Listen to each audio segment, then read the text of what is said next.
Hello साथियों, आज अपना लोग केसी सिन्हा साहब की बुक शुरू करेंगे। और बुक शुरू करने से पहले हम जो 10th क्लास के सिलेबस है मैथमेटिक्स की, उसको हम आपको दिखा देते हैं। तो चलिए, mathematics syllabus for class 10th अपन लोगों को कुल 7 यूनिट है पढ़ने के लिए 10th क्लास में। और पहला यूनिट जो है वो है अरिथमेटिक, अंकगणित। ये आपको हम पढ़ा दिए हैं, जिसमें वास्तविक संख्याएं पढ़ने के लिए। और सेकेंड यूनिट है अलजेब्रा, बीजगणित। और थर्ड यूनिट है ट्रिगोनोमेट्री, त्रिकोणमिति। और फोर्थ यूनिट है कोऑर्डिनेट ज्योमेट्री, नियामक ज्यामिति या निर्देशांक ज्यामिति। उसके बाद यूनिट 4 है जियोमेट्री। ध्यान से देख लीजिए सवाल में।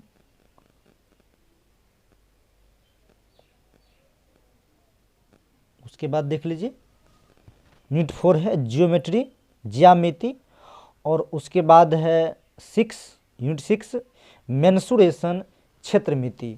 और लास्ट यूनिट है अपन लोग के पास यूनिट 7 स्टैटिस्टिक्स एंड प्रोबेबिलिटी, सांख्यिकी एवं प्रायिकता। तो यह आपकी 10th क्लास की सिलेबस है। और अभी जो हम आपको शुरू करेंगे वह यूनिट हम सेकेंड शुरू करेंगे, अलजेब्रा। क्या शुरू करेंगे? अलजेब्रा शुरू करेंगे अपन लोग। अभी बीजगणित शुरू करेंगे। चलिए देखते हैं अपन लोग। तो चलिए, यूनिट सेकेंड है अलजेब्रा, बीजगणित। और इस बीजगणित के अंतर्गत 10th क्लास में कुल 4 चैप्टर आपको है पढ़ने के लिए। 4th चैप्टर में पहला चैप्टर बहुपद है, पोलिनोमियल्स। सेकेंड है 2 चर वाले रैखिक समीकरण युग्म, pair of linear equation in 2 variable. उसके बाद थर्ड में है द्विघात समीकरण, क्वाड्रेटिक इक्वेशन। उसके बाद है 4 में समांतर श्रेणी, अरिथमेटिक प्रोग्रेशन। इस चारों चैप्टर जो है अलजेब्रा के अंतर्गत आते हैं।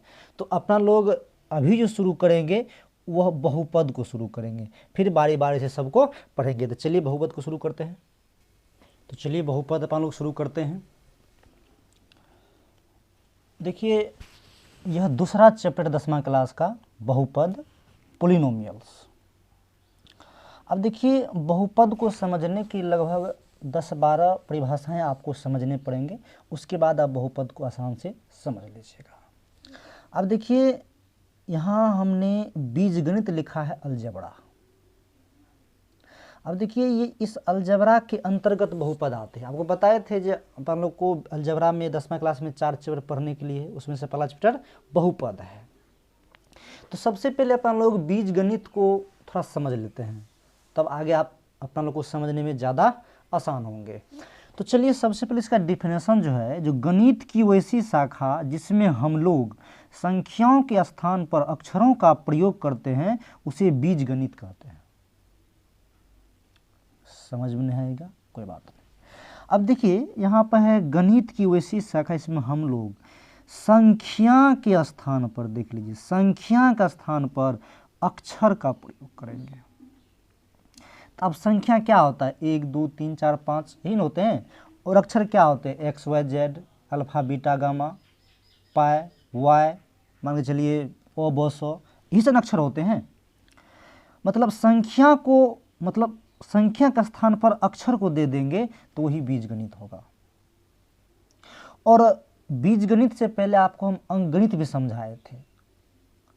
तो अंकगणित बताए थे, नामे है अंकगणित, जिसके बारे में मतलब जहां हम अंकों के बारे में अध्ययन करेंगे। और यहाँ बीजगणित है, तो यहाँ इन्हें समझिएगा जहाँ बीज के बारे में अध्ययन करेंगे, ऐसा नहीं होते हैं। तो अब यहाँ पर थोड़ा आपको हम यह बात समझाना चाहिए थोड़ा सा, जो संख्या का स्थान पर अक्षर का प्रयोग कैसे करते हैं। देखिए, आप बहुत सारे सवाल बनाते होंगे और उस सवाल में आप जरूर यह कहते होंगे, माना कि वह संख्या x है। आप आगे जब चलिएगा, हम आपको 2 चर रैखिक समीकरण पढ़ाएंगे, तो वहाँ पर देखिए बहुत लंबे लंबे सवाल होंगे। और लंबा लंबा सवाल आपको तभी बनेंगे जब आपको बीजगणित का ज्ञान होगा।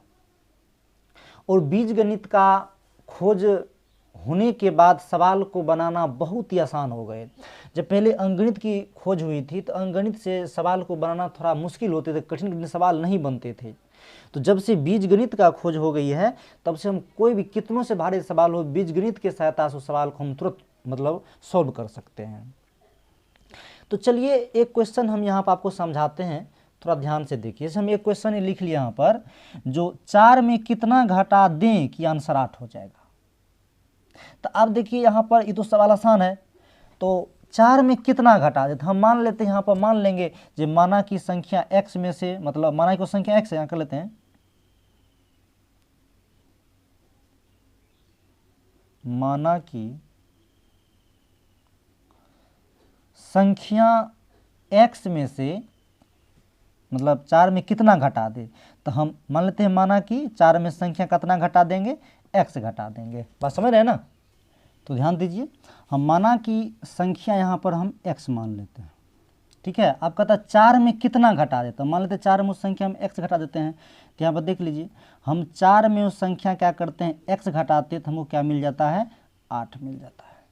तो अब देखिए इधर x है और 8 है, इसको उधर भेजेंगे तो यहाँ माइनस में 4 हो जाएंगे, तो यहाँ हो जाएंगे -x बराबर 8, मतलब 8 में से 4 यहाँ 4 बच जाएंगे, और यहाँ x बराबर -4 हो जाएगा, समझे ना।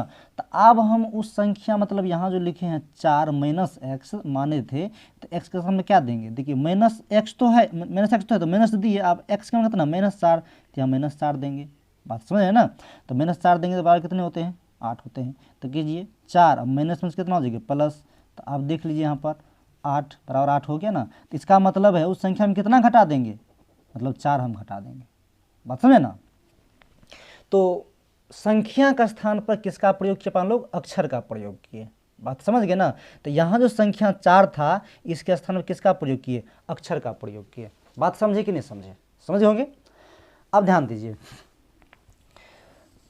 आप देखिए बीजगणित आपको पूछेंगे, बहुत सारे कंपटीशन में पूछते हैं जो बीजगणित किसकी रचना है।